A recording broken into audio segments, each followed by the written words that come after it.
जाजपुर कुरेई 2020 मसीहार एक नाबालिका संपर्कित पोक्सो मामलार राय प्रकाश पाई। जाजपुर जिला कुरेई थाना अंचल सलकड़ा ग्रामर रमाकांत विश्वाल जड़े ट्यूशन मास्टर अतिरिक्त जिला और सेक्शन जज कम स्पेशल पोक्सो कोर्ट दोषी सब्यस्त कर 20 वर्षर सश्रम कारादंड में दंडित कर मामलार विचार समय 19 जन साक्षी बयान और विभिन्न प्रमाण को आधार कर अदालत राय देइछंती। अभियुक्त को 50,000 टंका जरिमाना मध्य करा जाइछि। जरिमाना अनादाय हेले अतिरिक्त 1 वर्ष कारादंड भोग करने पड़ो। सूचना अनुसार अभियुक्त प्राय 5 वर्ष धरी नाबालिका संपर्क रखी आसुथिले। मामलें शिशु कल्याण समिति पक्षर पीड़िता 8 लाख टंकार क्षतिपूरण प्रदान पर निर्देश दि जाइथिबा सूचना मिली। मो प्रताप कुमार राय स्पेशल प्रोसिक्यूटर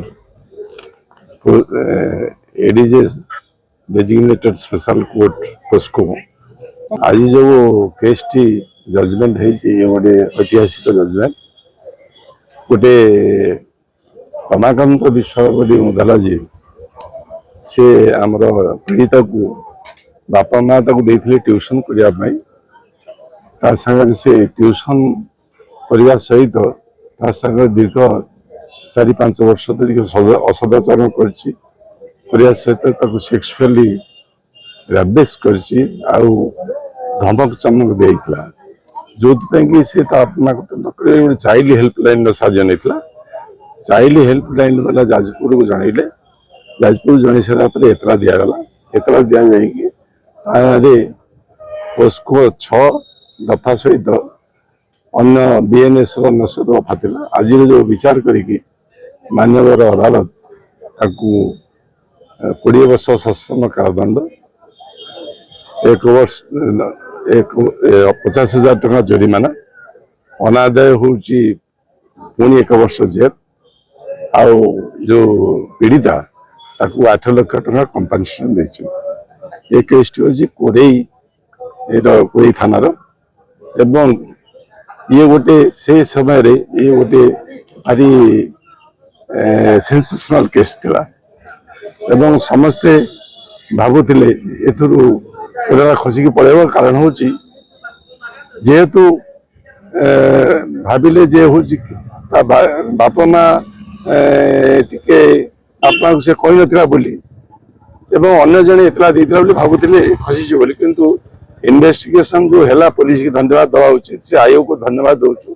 से सब एंगल रू एक इन्वेस्टिगेशन तदंत करी केस को पूर्णांग भाव में सजेक देते जो कि मुदालार खसबार कौन चान्स होता। जदिव से विभिन्न प्रकार आड़ देखते किंतु से गुड़ा अग्राह्य करागला एवं मुदाला विरुद्ध में प्रमाणित है केस एवं जो दंड दवा कथा प्रकृत ठीक जो मिनिमम दंड यहाँ हूँ 20 वर्ष हूँ मिनिमम दंड दि जाए।